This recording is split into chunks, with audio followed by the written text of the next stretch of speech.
Hi hello friends, the art of cooking ಚಾನಲ್ಗೆ ಸ್ವಾಗತ. ಇಂದು ನಾವು ಉತ್ತರ ಕರ್ನಾಟಕ ಶೈಲಿಯಲ್ಲಿ ಮಡಕೆ ಕಾಳನ್ನು ಉಪಯೋಗಿಸ್ಕೊಂಡು ಒಂದು ಟೇಸ್ಟಿಯಾದ ಪಲ್ಯವನ್ನು ಈಸಿಯಾಗಿ ಹೇಗೆ ಮಾಡ್ಬೋದು ಅಂತ ನೋಡೋಣ.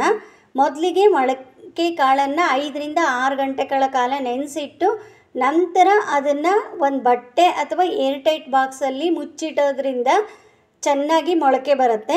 ಯಾವುದೇ ಕಾಳನ್ನಾದ್ರೂ ಮೊಳಕೆ ಬರೆಸಿ ಉಪಯೋಗಿಸೋದು ತುಂಬ ಒಳ್ಳೆಯದು. ನಂತರ ಒಂದು ಕುಕ್ಕರ್ ಪಾತ್ರೆ ಅಥವಾ ಡೈರೆಕ್ಟಾಗಿ ಸಹ ಮಾಡ್ಕೋಬೋದು. 2 ಸ್ಪೂನ್ ಎಣ್ಣೆ ಹಾಕಿ ಸಾಸಿವೆ, ಜೀರಿಗೆ, ಅರಿಶಿನ ಮತ್ತು ಕರಿಬೇವನ್ನು ಹಾಕಿ ಒಗ್ಗರಣೆ ಮಾಡ್ಕೊಳ್ಳಿ.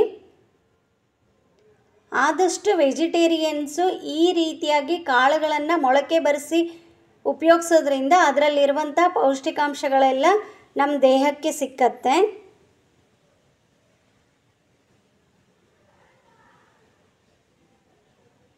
ನಂತರ ಸ್ವಲ್ಪ ಈರುಳ್ಳಿ ಮತ್ತು ಟೊಮೆಟೊವನ್ನು ಹಾಕಿ ಚೆನ್ನಾಗಿ ಅದು ಫ್ರೈ ಆಗೋವರೆಗೂ ಅದನ್ನು ಬೇಯಿಸ್ಕೊಳ್ಳಿ. ಈ ಪಲ್ಯಕ್ಕೆ ಬೇಕಾದಂಥ ಒಂದು ಮಸಾಲೆಯನ್ನು ರೆಡಿ ಮಾಡ್ಕೊಳ್ಳೋಣ. ಸ್ವಲ್ಪ ಕೊತ್ತಂಬರಿ ಸೊಪ್ಪು, ಬೆಳ್ಳುಳ್ಳಿ, ಹಸಿಮೆಣಸು ಹಾಗೂ ನಾನಿಲ್ಲಿ ಹುಚ್ಚೆಳ್ಳನ್ನು ಉಪಯೋಗಿಸಿದ್ದೀನಿ.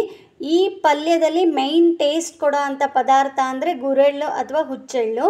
ಇದನ್ನು ಸ್ವಲ್ಪ ಬಾಣಲಿನಲ್ಲಿ ಹಾಗೆಯೇ ಡ್ರೈ ರೋಸ್ಟ್ ಮಾಡಿಕೊಂಡು ಉಪಯೋಗಿಸ್ಕೊಳ್ಳಿ. ಇದನ್ನು ಹಾಕೋದ್ರಿಂದ ಪಲ್ಯ ಟೇಸ್ಟು ತುಂಬಾ ಚೆನ್ನಾಗಿರುತ್ತೆ.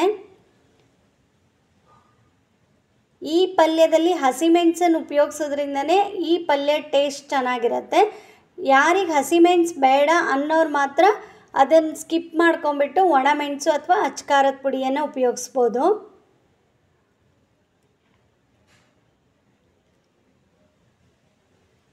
ನಂತರ ಸ್ವಲ್ಪ ನೀರನ್ನು ಹಾಕ್ಕೊಂಡು ನಯಸ್ಸಾಗೋ ಥರ ಪೇಸ್ಟ್ ಮಾಡಿಟ್ಕೊಳ್ಳಿ. ಟೊಮೆಟೊ ಮತ್ತು ಈರುಳ್ಳಿ ಬೆಂದ ನಂತರ ಮೊಳಕೆ ಕಾಳನ್ನು ಅದಕ್ಕೆ ಹಾಕಿ ಚೆನ್ನಾಗಿ 1-2 ನಿಮಿಷಗಳ ಕಾಲ ಅದನ್ನು ಫ್ರೈ ಮಾಡ್ಕೊಳ್ಳಿ. ಈ ಕಾಳನ್ನು ಡೈರೆಕ್ಟಾಗಿ ಸಹ ಬೇಯಿಸ್ಕೋಬೋದು, ಹೆಚ್ಚೇನು ಸಮಯ ತಗೊಳ್ಳಲ್ಲ. ಕುಕ್ಕರಲ್ಲಾದರೆ 1 ವಿಷಲ್ ಮಾಡಿಸ್ಕೊಳ್ಳಿ. ಈ ಪಲ್ಯ ರೊಟ್ಟಿ, ಚಪಾತಿ ಹಾಗೆ ಅನ್ನದ ಜೊತೆಗೆ ಸೈಡ್ ಡಿಶ್ ಆಗಿ ಸಹ ಚೆನ್ನಾಗಿರುತ್ತೆ.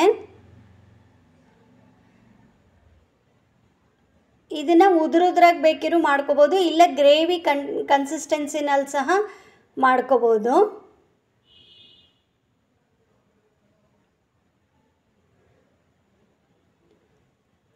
ಮಸಾಲೆಯನ್ನು ಹಾಕಿದ ನಂತರ ಚೆನ್ನಾಗಿ 1-2-3 ಸರಿ ಕೈ ಆಡಿಸಿ ಸ್ವಲ್ಪ ನೀರನ್ನು ಹಾಕ್ಕೊಳ್ಳಿ. ನಂತರ ರುಚಿಗೆ ತಕ್ಕಷ್ಟು ಉಪ್ಪು, ಸ್ವಲ್ಪ ಬೆಲ್ಲ ಹಾಕಿ ಒಂದೇ ಒಂದು ವಿಷಲ್ ಮಾಡಿಸ್ಕೊಂಡ್ರೆ ಸಾಕಾಗುತ್ತೆ.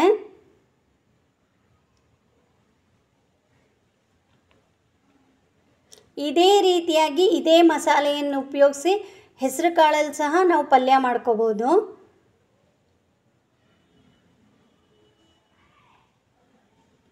ಬೆಲ್ಲ ಆಪ್ಷನಲ್ಲು, ಬೆಲ್ಲ ಬೇಡ ಅನ್ನೋರು ಬೆಲ್ಲವನ್ನು ಸ್ಕಿಪ್ ಮಾಡ್ಕೊಳ್ಳಿ.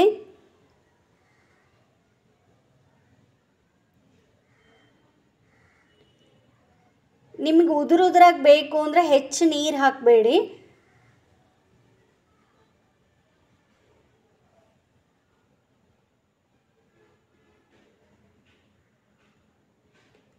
ಈ ಪಲ್ಯಕ್ಕೆ ಹುಚ್ಚೆಳ್ಳು ಉಪಯೋಗಿಸೋದ್ರಿಂದನೇ ಇದರ ಟೇಸ್ಟ್ ತುಂಬಾ ಚೆನ್ನಾಗಿರುತ್ತೆ.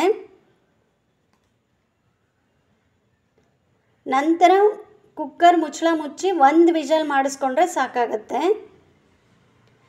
ಈಗ ರುಚಿಯಾದ ಮಡಿಕೆ ಕಾಳಿನ ಪಲ್ಯ ರೆಡಿ. ಇದನ್ನು ಬಿಸಿ ಬಿಸಿ ಚಪಾತಿ ಅಥವಾ ರೊಟ್ಟಿಯೊಂದಿಗೆ ಸರ್ವ್ ಮಾಡಿ. ಈ ವಿಡಿಯೋ ಇಷ್ಟವಾಗಿದ್ದಲ್ಲಿ ಲೈಕ್, ಶೇರ್ ಮತ್ತು ಕಮೆಂಟನ್ನು ಮಾಡಿ. ಇನ್ಯಾಕೆ ತಡ, ನೀವು ಸಹ ಈ ಪಲ್ಯವನ್ನು ಟ್ರೈ ಮಾಡಿ ನನಗೆ ಕಮೆಂಟ್ ಮಾಡಿ. Thank you.